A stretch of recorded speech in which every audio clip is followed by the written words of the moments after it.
Good afternoon. Welcome to another edition of the Madison View. My name is Ralph Scott. As you heard me say in previous videos, I will criticize both parties because I don't agree with everything that both parties do or does. Uh, Biden, I saw him at a news conference saying that he was criticizing the companies who took the profits and bought back stock. Uh, that wasn't a responsible way to run the business. They should be investing their money. Well, I disagree with his statement big time, not a little bit, but big time. The President of the United States does not have the business to tell a business owner how to run their business. It's not his job. He is the President of the United States. His job is government. I'm not saying that government shouldn't regulate business, i.e. price gouging, whatever. I'm not saying that, the capitalism doesn't need to be regulated, because it does. It needs to be regulated by government to keep it under control. But I disagree with the Democrats on the way they treat business. Not a little bit, but a whole lot. Because the business is the one that pays the bills. They put the food on the table. We need to be careful about that. It's like going out and chopping down the whole pecan tree to get the pecans. Is the approach they want to take. You kind of want to stick the fertilizer in the ground, buy one of them shaking machines and shake the pecans off the tree so you can, get the pecans off instead of destroying the tree. Excuse me.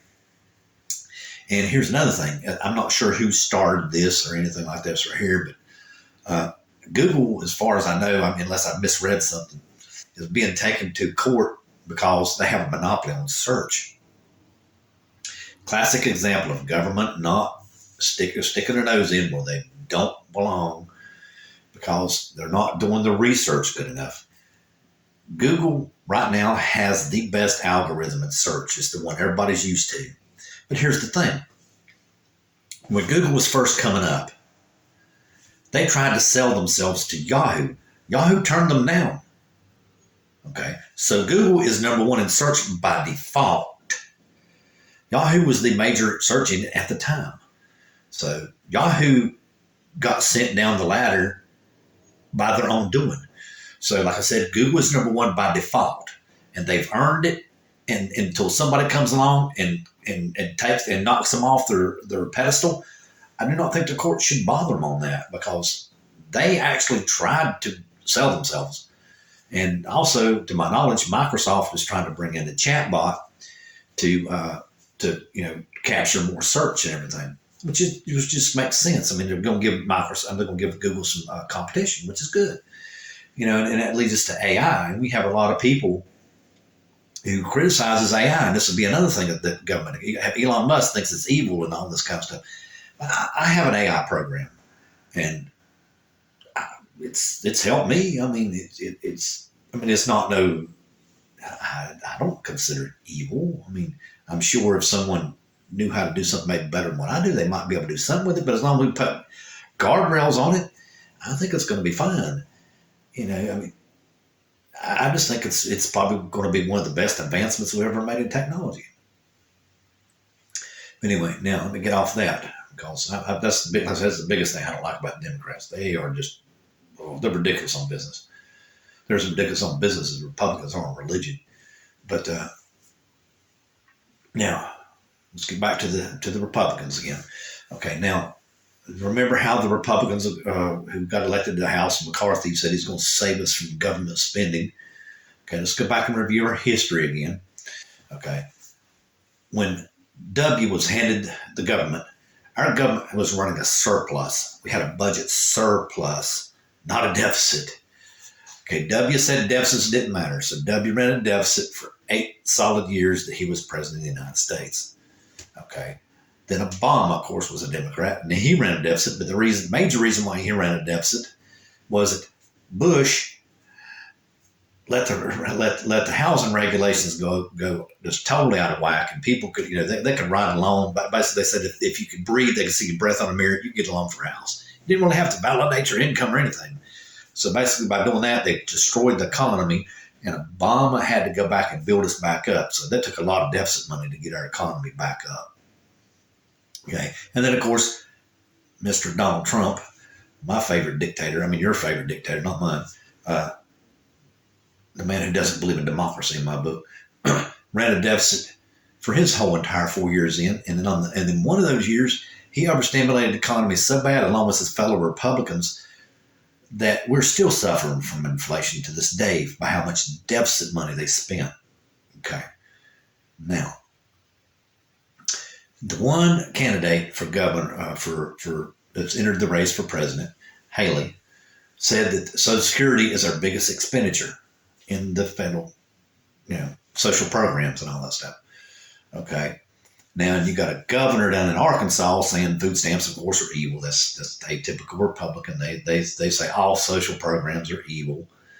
And then, of course, like I said, when McCarthy was running for House Speaker, his way to fix the budget deficit, which they ran up. I mean, obviously 8 years. I mean, 12 years of the last, what was it, 8, 16, of the last 20 years, 12 of them have been Republicans. They've ran the deficit up to the point where it's ridiculous. But anyway, Mr. McCarthy was running on the fact that he wanted to cut government spending by 30%. And everybody seems to be missing that point. I'm not. I'm reminding everybody of it. Okay. Now, let's do some facts on what exactly is one of the highest budget deficit expenditures. I went and reviewed, the interest payment on the national debt in 2021 was $561 billion.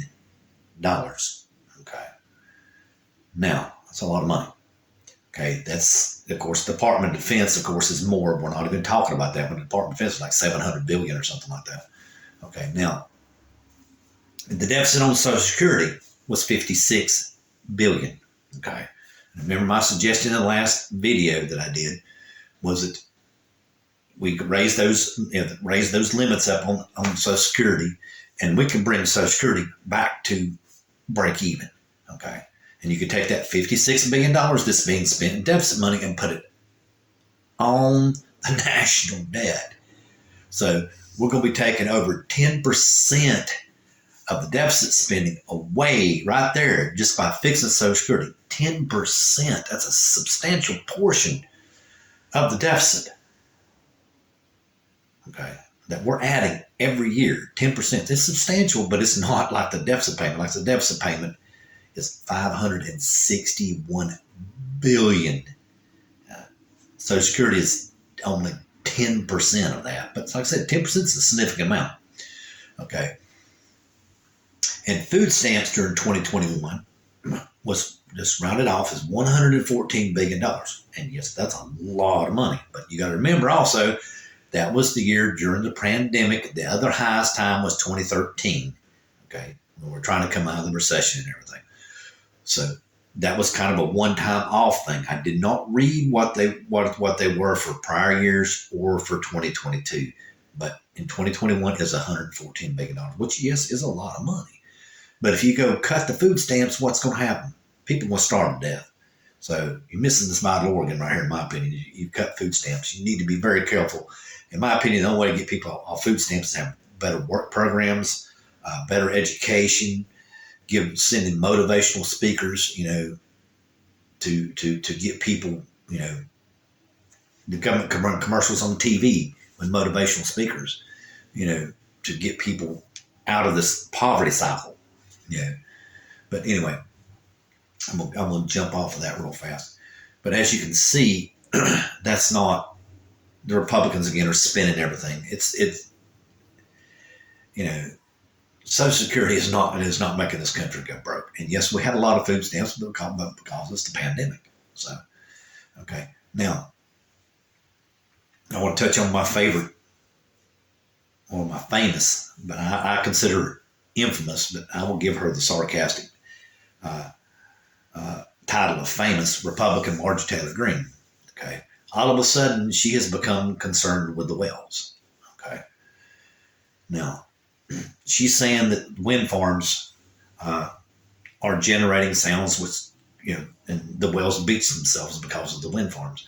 The only article I've ever read that the things that affected wells are the Navy's sonar. Their sonar system will disorient the whale, and I don't know if it kills them but just disorients them so they could possibly beat themselves. I reckon. I forget the exact consequences of it. But now here's the thing. Now she's so concerned about the whales. Everybody remembers the great garbage patch that's in the Pacific Ocean. Well, one of the ways to protect the whales is not let our oceans have a great garbage patch in it. Now, supposedly from what I'm reading, they're starting to clean that up. Okay. But you know why we have the great garbage patch in the Pacific Ocean?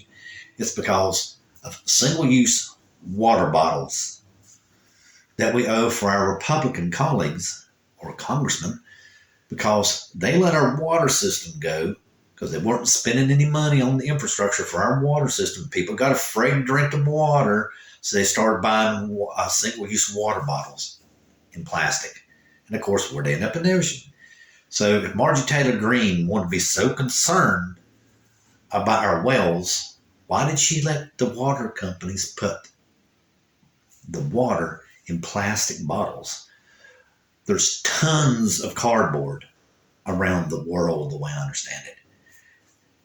They could have mandated that they had to use recycled cardboard containers for the water. Because when you recycle the cardboard, it sterilizes it from the heat. They could line the inside of it with plastic or wax.